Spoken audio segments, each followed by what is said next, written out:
Hello दोस्तों, स्वागत है आपका स्लीपी क्लासेस पे। मेरा नाम है आयुष रैना और आज मैं इस क्वेश्चन के बारे में कुछ चीज़ें डिस्कस करना चाहता हूँ।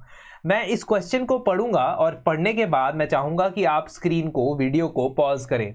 पॉज करने के बाद खुद को 3 मिनट का वक्त दें और 3 मिनट के वक्त के अंदर ब्रेनस्टॉर्म करने की कोशिश करें कि इस पर्टिकुलर क्वेश्चन के आंसर में आप क्या लिखेंगे। आप ये पेन और पेपर के साथ करेंगे तब बहुत बढ़िया, लेकिन अगर आप माइंड में भी सोचना चाहते हो तो भी एक्सरसाइज जरूर कीजिएगा। पॉज कीजिए after I read the question. The constitution of India is a living instrument with capabilities of enormous dynamism. It is a constitution made for a progressive society. Illustrate with special reference to the expanding horizons of the right to life and personal liberty. Bharat का संविधान अत्याधिक गतिशीलता की क्षमताओं के साथ एक जीवंत यंत्र है। यह प्रगतिशील समाज के लिए बनाया गया एक संविधान है। जीने के अधिकार तथा व्यक्तिगत स्वतंत्रता के अधिकार में हो रहे निरंतर विस्तार के विशेष संदर्भ में उदाहरण सहित व्याख्या कीजिए। तो इस क्वेश्चन को सोचिए और फॉर्मुलेट करने की कोशिश कीजिए। तो दोस्तों, आई होप आपने इस क्वेश्चन के बारे में सोचा होगा, 3 मिनट का टाइम लगाया होगा, जो कि बहुत ज़्यादा ज़रूरी है आप लोगों के लिए एक फ्रेमवर्क के बारे में सोचने के लिए। अब जो भी चीज़ आपने सोची थी, जो आप आंसर में लिखना चाहते थे, आई होप, आई बिलीव कि आप ज़रूर कमेंट सेक्शन में मुझे बताएंगे। But before that let me discuss कि इस कॉन्स्टिट्यूशन के जो हम क्वेश्चन की बात कर रहे हैं उसको हम अप्रोच कैसे कर सकते हैं। देखिए, जब भी हम किसी मेंस आंसर को लिखते हैं तो हम इंट्रोडक्शन, बॉडी और कंक्लूजन पे काम करते हैं, और जब भी संविधान या संविधान के फ्रेमवर्क या ढांचे से जुड़ा सवाल होता है तो संविधान में से ही इंट्रोडक्शन निकल के आ जाता है। 106 अमेंडमेंट्स जो हमारे संविधान के अंदर हुए हैं 75 साल में हुए हैं, और इन 75 ईयर्स के अंदर अगर हमने 106 अमेंडमेंट्स देखे हैं तो इसका मतलब ये ज़रूर है कि जो दी गई स्टेटमेंट है जिसमें चेंजेस या डायनामिक बात कही गई है, लिविंग डॉक्यूमेंट होने की बात की गई है, वो ज़रूर कहीं ना कहीं सही होगी। इसीलिए हम इसे शुरू से ही 106 अमेंडमेंट्स के थ्रू इलस्ट्रेट करते हैं। Now, what is the demand of the question? The demand of the question is that whatever is written in the statement, you have to illustrate that. That's one part. But while illustrating it, यानी उसे showcase करते हुए examples के through, आपने special reference देना है या ज़्यादा फोकस देना है कि राइट टू लाइफ और पर्सनल लिबर्टी वाला जो अधिकार है, जो हमारे संविधान में आर्टिकल 21 के अंदर लिखा गया है, वो किस प्रकार से चेंज हुआ है। तो अगर मैं इस क्वेश्चन की डिमांड की बात करता हूं तो ये क्वेश्चन आपसे पूछ रहा है कि संविधान डायनामिक है, उसमें बदलाव आता रहता है, उसको इलस्ट्रेट करना है with special reference to article 21। This means that not only article 21, you can talk about other aspects as well which have changed in the constitution. ये जरूरी नहीं कि आप सिर्फ आर्टिकल 21 की बात करें, लेकिन ये जरूरी है कि आर्टिकल 21 को विशेष स्थान दे। अगर 250 वर्ड्स का क्वेश्चन है तो 80 से के आसपास जो शब्द होने चाहिए, 80 से 100 शब्द होने चाहिए मिनिमम, वो आर्टिकल 21 से रिलेटेड होने चाहिए। तो आप ये बताओगे in the first part of the question, तो 250 शब्द के आंसर में आपको 3 पेज मिलते हैं।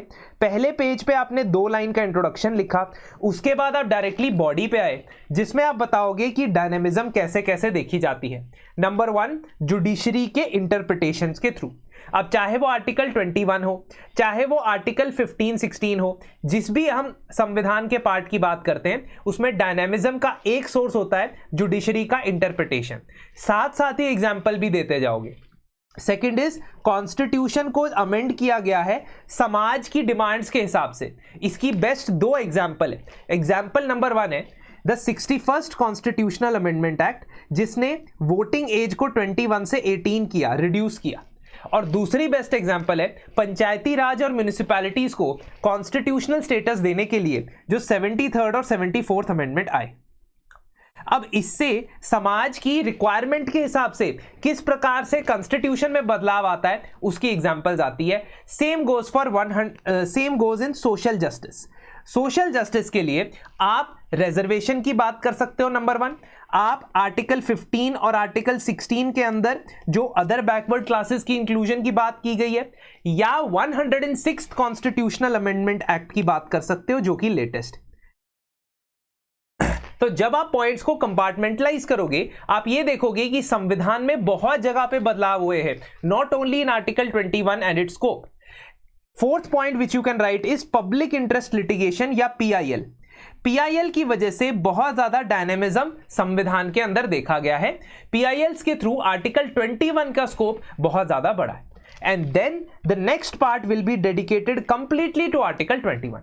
किस प्रकार पहले राइट टू लाइफ में जो लाइफ का मीनिंग था वो रिस्ट्रिक्टेड था, उसके बाद मेनका गांधी केस में लाइफ और लिबर्टी का मीनिंग एक्सपैंड हुआ, ड्यू प्रोसेस ऑफ लॉ बन गया from procedure established by law.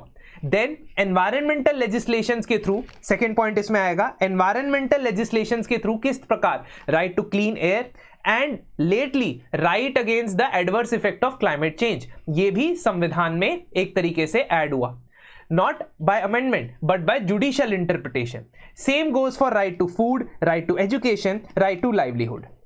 समय के साथ चेंज हुआ तो प्रिवेसी एक इंपॉर्टेंट बात है। Why? Because this talks about progressive society.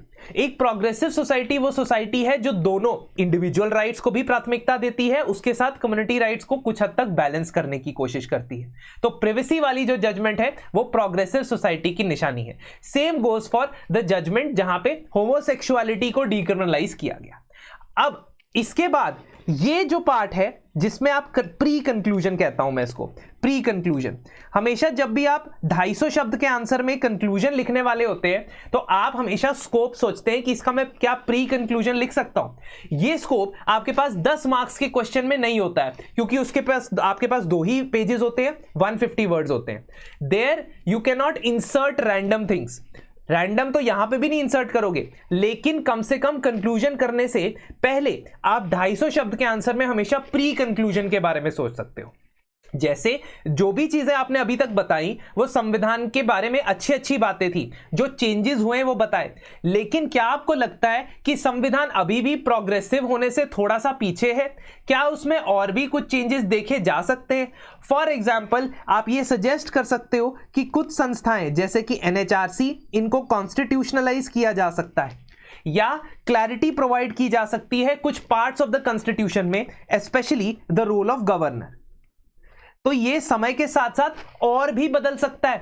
अगर आप ये काउंटर पॉइंट के 3 पॉइंट लिखने में कामयाब होते हो और बेसिकली फ्लो चार्ट के फॉर्म में, तो आपका अप्रोच थोड़ा सा डिस्टिंग्विश हो जाएगा from what everyone is writing, और इस अप्रोच के जरिए आप इसे एवरेज से अबव एवरेज आंसर बना सकते हो।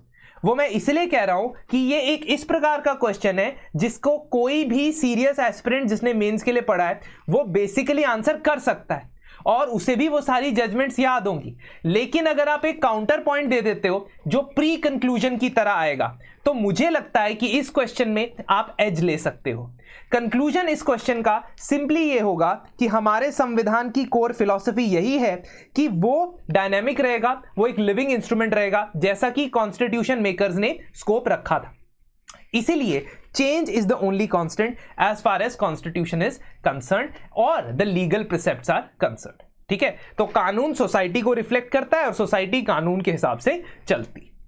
This is the conclusion. अब अगर हर इस प्रकार के क्वेश्चन का विश्लेषण या एनालिसिस आप चाहते हो कि आपको मिले, इस तरीके से बात हो हर क्वेश्चन के बारे में, तो एक ऐसा इनिशिएटिव जो आपके लिए इंटेंसिवली डिजाइन किया गया है फॉर दो स्टूडेंट्स जिन्हें आंसर राइटिंग का इनर्शिया है, जिन्हें लगता है कि वो आंसर लिखना स्टार्ट करना चाहते जरूर है, लेकिन जब पेन पेपर उठाते हैं तो उनको लगता है कि नहीं, पहले मैं थोड़ा और पढ़ लेता हूं, मुझे इस क्वेश्चन से डर लगता है।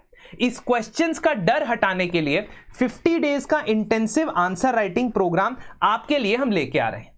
इसमें आपको हर रोज 2 क्वेश्चंस प्रोवाइड किए जाएंगे और उसका स्केड्यूल आपके साथ पहले से ही शेयर किया जाएगा। तो इस प्रकार का उसका स्केड्यूल रहेगा जिसमें जनरल स्टडीज 1, 2, 3, 4 चारों जनरल स्टडीज कवर होंगे। इस कवरेज के थ्रू आपको हर रोज इन सभी टॉपिक्स के 2-2 क्वेश्चंस लाइव डिस्कस किए जाएंगे. So what will happen is the respective faculty will come, give you the question and you have to write that question in that period of time. आपका timer start कर दिया जाएगा 7 या 9 minute का और आप उतने टाइम में उस आंसर को लिखेंगे. After writing those two answers, both the answers will be discussed. Now having said that, आप ये कहोगे कि सर इसकी इवैल्यूएशन कैसे होगी. फिर आप जब उस सेशन को अटेंड करोगे उसके बाद आप अपने आंसर को प्रॉपर इवैल्यूएशन के लिए भी भेज सकते हो और उस इवैल्यूएशन को लिमिटेड टाइम पीरियड के अंदर आपको वापस सौंप दिया जाएगा. इसका शेड्यूल प्री डिसाइडेड है और इस शेड्यूल के हिसाब से चलना एक बहुत ही इंपॉर्टेंट पैरामीटर है हमारे कोर्स का.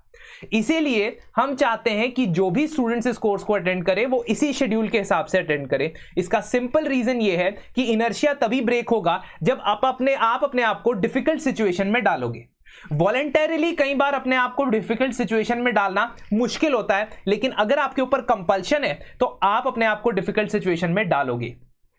टाइमली और डिटेल्ड इवैल्यूएशन के अलावा जब भी जनरल स्टडीज का टॉपिक खत्म होगा, यानी GS1 खत्म होगा फॉर एग्जांपल, तो आपको एक लाइव सेशन करवाया जाएगा जिसमें आपके डाउट्स का रेजोल्यूशन होगा. So doubts will be resolved in that particular session.